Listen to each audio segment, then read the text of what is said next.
சுப்ஹானஹு வ தஆலா 14வது அத்தியாயத்துடைய 41வது வசனத்தில் நபி இப்ராஹிம் அலைஹிஸ்ஸலாம் அவர்கள் கேட்ட துஆவை நமக்கு கற்றுத்தரான். அதாவது இப்ராஹிம் அலைஹிஸ்ஸலாம் கேக்குறாங்க, ரப்பனா இக்ஃபிர்லி வலி வாலிதைய வலில் முஃமினீன யௌம யக்கூமுல் ஹிசாப்.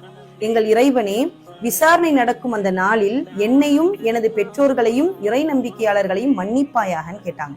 சுப்ஹானல்லாஹ், எவ்வளவு அழகான ஒரு துவா பாருங்க. அதாவது நம்மளுடைய வாழ்க்கையில நாம் செய்யக்கூடிய அத்தனை பாவங்களுக்குரிய மன்னிப்பையும் நாம் அல்லாஹ்விடத்தில் பெற்றால் மட்டும்தான் நாளை மறுமையில நம்மளால் வெற்றி அடைய முடியும். குறிப்பாக எந்த ஒரு மனிதன் இந்த உலகத்தில் பிறந்திருந்தாலும் நிச்சயம் அவனுக்குரிய கேள்வியை அல்லாஹ் சுப்ஹானஹு வ தஆலா அந்த விசாரணை மன்றம் நமக்கு இருக்கின்றதை நமக்கு உறுதியாக அல்லாஹ் சுப்ஹானஹு வ தஆலா சொல்லி காட்டுறான்.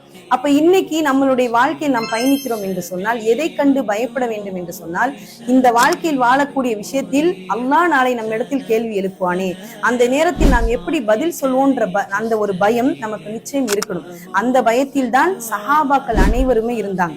அதன் அடிப்படையில தான் இப்ராஹிம் அலைஹிஸ்ஸலாம் அவங்களும் துஆ கேட்டாங்க, என்னையும் எனது பெற்றோரையும் இறை நம்பிக்கையாளர்கள் அனைவரையும் விசாரணை நடக்கும் நாளில் மன்னிப்பாயாக. எவ்வளவு ஒரு தூரமான ஒரு சிந்தனையை இப்ராஹிம் அலைஹிஸ்ஸலாம் வைத்திருந்தாங்கன்றதை சிந்திச்சு பார்க்கணும். அப்ப நாம நம்மளுடைய இந்த லைலத்துல் கத்ரில் துஆக்கள் அனைத்தும் ஏற்றுக்கொள்ளப்படக்கூடிய அந்த நாளில் நாம் இன்ஷா அல்லாஹ் இந்த துஆவை அதிகமாக கேட்கக்கூடியவர்களாக இருக்கணும். அந்த விசாரணை என்பது நமக்கு இலகுவானால் மிகப்பெரிய ஒரு அந்தஸ்தை நாம் இன்ஷா அல்லாஹ் மறுமை